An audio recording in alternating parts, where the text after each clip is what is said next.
Okay, so from today we are going to start a new series, the surface tension chapter.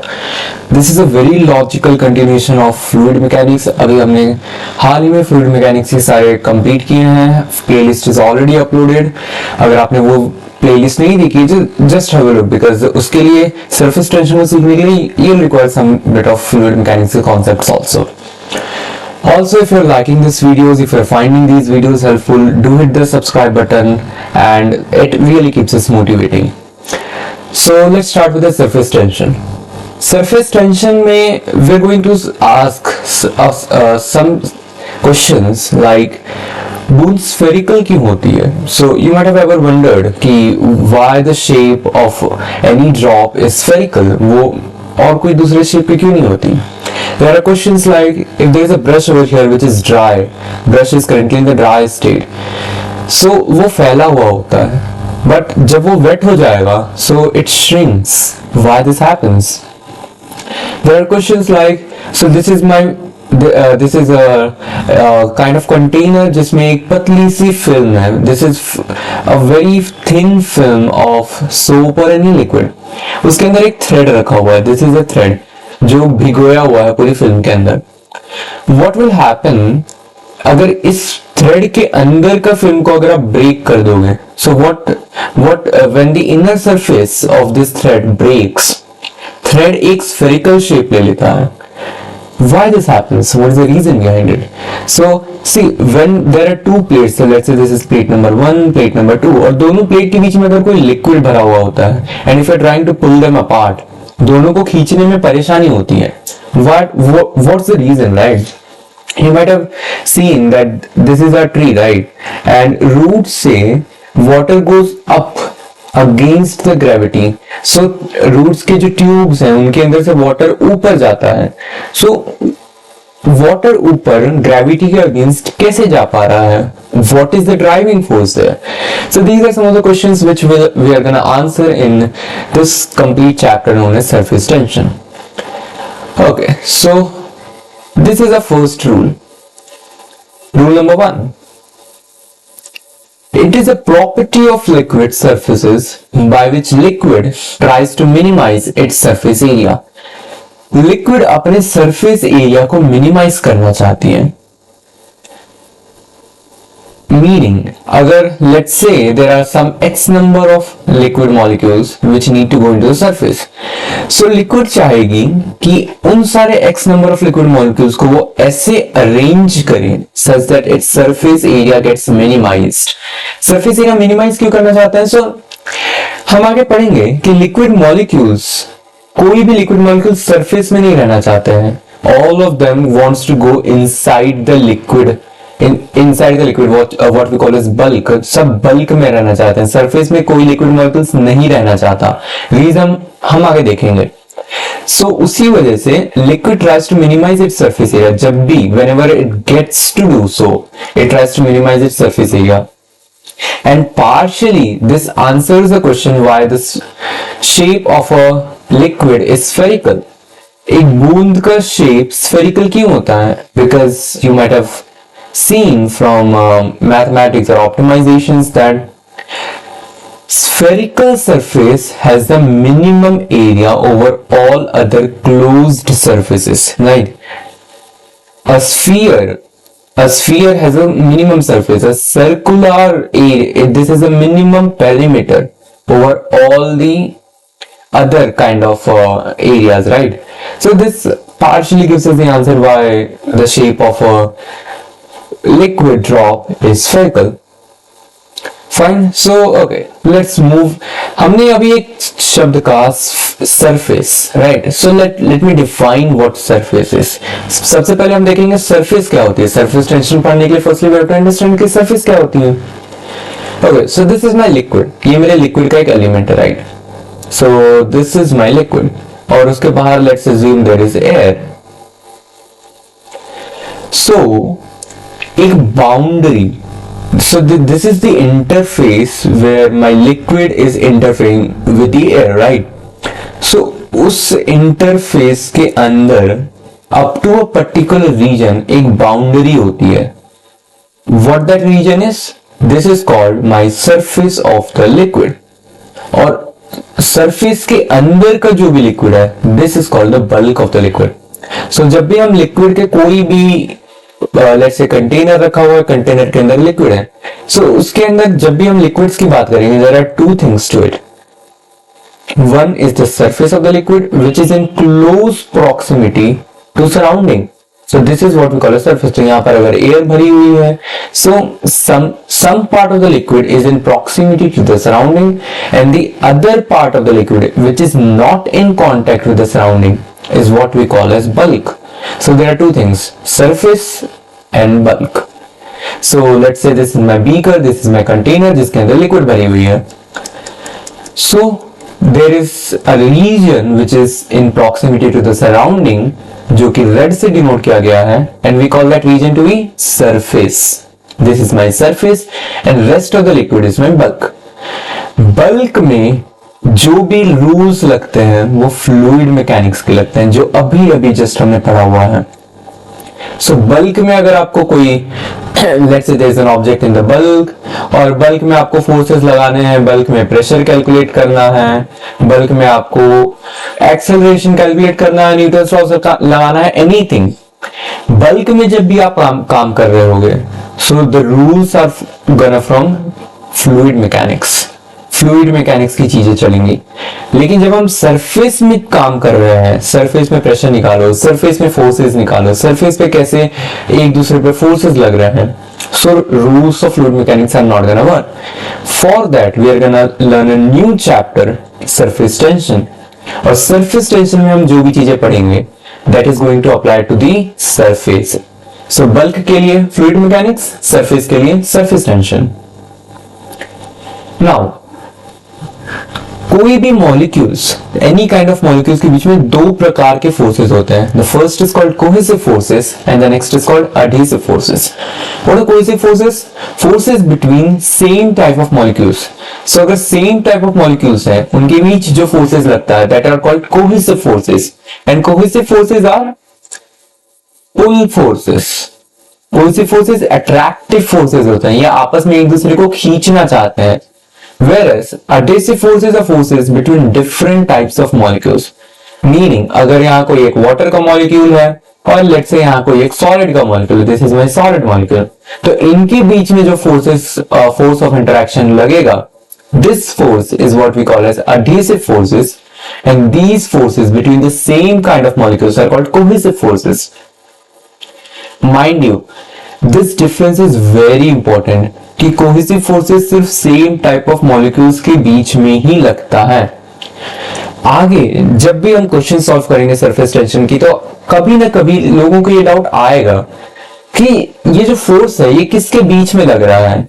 क्या कोई surface किस पे force लगा रहा है, क्या ऑब्जेक्ट किसी पे फोर्स लगा सकते हैं, नहीं कौन किस पे फोर्स लगाएगा, बहुत डाउट आता है।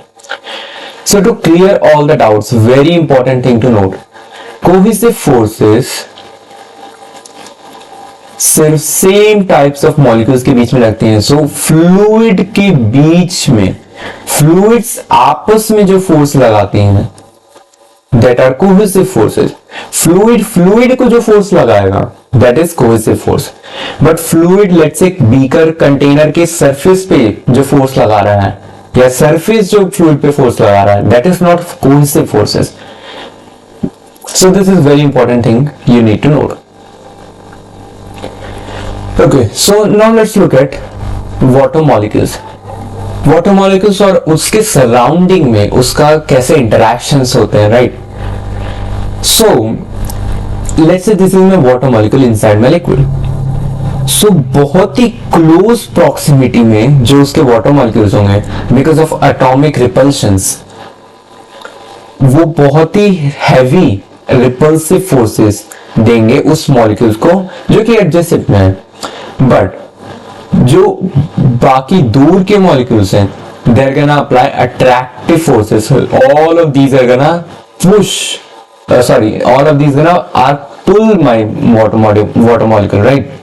So जो बहुत पास के वाटर मॉलिक्यूल्स हैं, they are gonna apply very high repulsive forces, and जो दूर के मॉलिक्यूल्स हैं, they are gonna apply attractive forces. So ये वाला मॉलिक्यूल जो दूर में है वो मेरे मॉलिक्यूल को अट्रैक्ट करेगा। सो बाहर के जो दूर के मॉलिक्यूल्स हैं वो वाटर मॉलिक्यूल्स को अट्रैक्ट करते हैं, बट बहुत पास वाले रिपल करते हैं। There is something what we call a sphere of interaction. So एक वाटर मॉलिक्यूल को बाकी के वाटर मॉलिक्यूल्स कितने दूर के वाटर मॉलिक्यूल्स उसे अट्रैक्ट कर पा रहे हैं, that is what we call a sphere of interaction. So यहां अगर कोई वाटर मॉलिक्यूल होगा which is inside my sphere of interaction, that is going to attract my water molecule. But अगर कोई वाटर मॉलिक्यूल मेरे स्फीयर ऑफ इंटरेक्शन से बाहर है, सो उसका फोर्स बहुत ही ज्यादा नेग्लिजिबल हो जाएगा towards my water molecule. So I can just ignore the forces by other molecules, right. So her water molecule के पास अपना एक sphere of her water molecule के पास अपना एक SOI होता है, स्फीयर ऑफ इंटरेक्शन। और water molecules inside the sphere of interaction attracts this water molecule. जो रेड रिपल्सिव फोर्सेस हैं एंड ब्लू अट्रैक्टिव फोर्सेस हैं, उनका नेट इफेक्ट क्या होता है? सो these are very small forces, although they are very strong in the sense that they are applied by very small number of water molecules. So इनका जो net sum आएगा that is attractive force, net sum attraction होगा।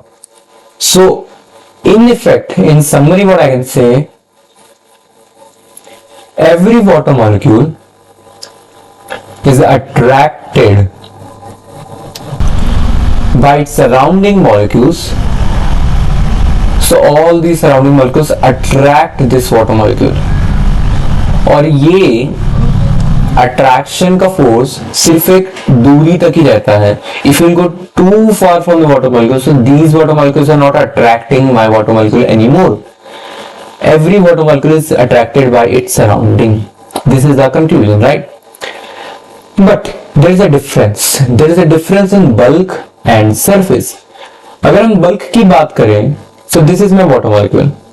This is my water molecule sitting inside the bulk. Very पास के water molecules are gonna apply very strong repulsive forces, but वो बहुत छोटा होगा, so उसका इफेक्ट ज्यादा नहीं आएगा। दूर के water molecules are going to apply attractive forces, but ज्यादा दूर के भी नहीं लगाएंगे, बिकॉज सिर्फ स्फीयर ऑफ इंटरेक्शन के अंदर के वाटर मॉलिक्यूल्स ही हैं जो मेरे वाटर मॉलिक्यूल को अट्रैक्ट करेंगे। बाहर वाले का फोर्स नेग्लिजिबल हो जाएगा, so I am not considering them. So bulk में अगर आप कोई वाटर मॉलिक्यूल को देखोगे, सो उसका एफ नेट जो होगा that is going to be 0। Bulk के, बिकॉज हर डायरेक्शन से वाटर मॉलिक्यूल्स उसको अट्रैक्ट कर रहे हैं inside its sphere of interaction, so F net 0 आ जाएगा। लेकिन सरफेस की बात करें, surface is interesting because surface में दिस इज माई सरफेस, तो this guy is my surface, इसके नीचे है वाटर और उसके ऊपर है एयर। अब अगर हम बात करें, सो obviously there are going to be very strong red repulsive forces by very proximal water molecules, जो बहुत पास में है वो बहुत strong repulsive forces लगाएंगे, और जो दूर वाले हैं but still inside the sphere of interaction वो attractive forces लगाएंगे। But mind you, surface सिर्फ नीचे है, right? जो मेरी fluid है वो fluid सिर्फ नीचे है, this is my fluid, ऊपर तो air है, so एयर भी अट्रैक्टिव अडहेसिव फोर्सेस लगाएगी। सो एयर की अट्रैक्टिव अडहेसिव फोर्सेस होंगे but they are very weak. So it is as simple as I can just ignore the other attractive forces by the air. So मैं assume कर सकता हूं कि air के वजह से जो फोर्सेस हैं they are negligible in compare to the forces by the fluid. So अगर सरफेस के मॉलिक्यूल की बात करें तो सरफेस के मॉलिक्यूल का एफ नेट 0 नहीं आएगा, बिकॉज बल्क में हर डायरेक्शन से फोर्स आ रहा था, सरफेस में एक डायरेक्शन से फोर्स आ ही नहीं रहा है, so net effect is non zero. So surface, this is the difference between water molecules at the surface and water molecules at the bulk. So अगर ये मेरा पूरा फ्लूइड है और ये बाहर एयर है, सो अगर हम मॉलिक्यूल्स एट द सरफेस देखें, सो सरफेस के मॉलिक्यूल्स की बात करें, सो सरफेस के मॉलिक्यूल्स खींचे हुए रहते हैं। व्हाई? बिकॉज सरफेस के मॉलिक्यूल्स पे हमेशा नेट फोर्सेस लगते हैं। So surface molecules of the surface are experiencing net force inside the fluid के अंदर एक नेट फोर्स लगता है। बट वहीं अगर हम कोई भी बल्क के मॉलिक्यूल की बात करें तो उनके स्फीयर ऑफ इंटरेक्शन के अंदर they are experiencing attractive forces but from all directions, हर डायरेक्शन से वो फोर्स एक्सपीरियंस कर रहे हैं तो उनका एफ नेट जीरो हो जाएगा। बट सरफेस के मॉलिक्यूल्स का एफ नेट जीरो नहीं होता, so they are experiencing a net inward force. So this is what we got. Molecules at the surface of liquid have higher tendency to go inside the bulk due to cohesive forces. So surface पे जो molecules हैं उनके cohesive forces होने के कारण वो एक net force होता है towards the liquid bulk. Bulk के towards उनका एक net attractive force लगता है. So surface particles have a net inward cohesive force. If amount of liquid changes, there is no change in the surface thickness, only the bulk changes. इसका मतलब क्या है? It means that आपके पास मान लो एक glass था, ग्लास के अंदर पानी भरा हुआ था। आपने क्या किया?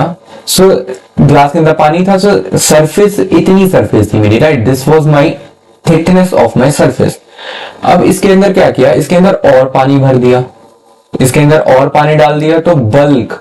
So basically this statement says कि सरफेस की थिकनेस जितनी थी उतनी ही रहेगी, सरफेस जितना था उतना ही रहेगा, बल्क की मात्रा बढ़ जाएगी। So the thickness of bulk increases, surface की थिकनेस को कोई चेंज नहीं आएगा। Amount of liquid changes, no change in the surface thickness, only the bulk changes. Fine, so now let's look at this beaker. So हमने बात की थी कि the molecules which are in proximity are at the surface, so ये मेरी surface हो जाएगी, drawn in the red, and बचे हुए are my bulk, so this is my bulk. So molecules at the surface experience a net inward force towards the bulk. So ये सारे जो molecules हैं, all these molecules are experiencing a net inward force. सो अगर मैं किसी एक molecule का sphere of interaction बनाऊंगा जिसकी रेडियस r है, सो ये कुछ ऐसा बनेगा। So in its sphere of interaction it is experiencing forces like this. Now there is some molecule over here, it is also experiencing a smaller, so इसके comparative में it is experiencing a net cohesive force inward but it is smaller. और जैसे जैसे हम और अंदर चलते जाएंगे सरफेस के, will once reach the bulk, और बल्क के मॉलिक्यूल्स में नेट फोर्स कंप्लीटली जीरो हो जाएगा। So kind of like you can imagine कि यहां पर बहुत ज्यादा नेट फोर्स है, जो एकदम टॉप के सरफेस में है वो बहुत ही ज्यादा स्ट्रॉन्ग फोर्स से बल्क से खींच रहा है। फिर जैसे जैसे जैसे जैसे आप नीचे आते जाओगे तो फोर्स थोड़ा थोड़ा थोड़ा थोड़ा कम होता जाएगा, और finally at reaching bulk, bulk पे अपॉन फोर्स कंप्लीटली जीरो हो गया। Now no one is attracting them. So finally what we got है, संसार में सभी वस्तुएं स्पेशल गुण धारण करती हैं। जितनी भी संसार में सभी वस्तुओं की सरफेस, इट शुड बी की सरफेस, आप कोई भी सरफेस देख लो, surface is something which is different from the bulk. Let's take a very simple example of fruits. Fruits की surface, let's take the example of an apple. So apple के अगर आप सरफेस को देखोगे तो surface is very different from what is inside the apple, which is my bulk of the apple, right? Bulk का colour अलग होता है, सरफेस का कलर अलग होता है। Bulk is softer, surface is harder, because surface को पूरी सराउंडिंग के साथ इंटरैक्शन करना पड़ता है। This is my surrounding, right?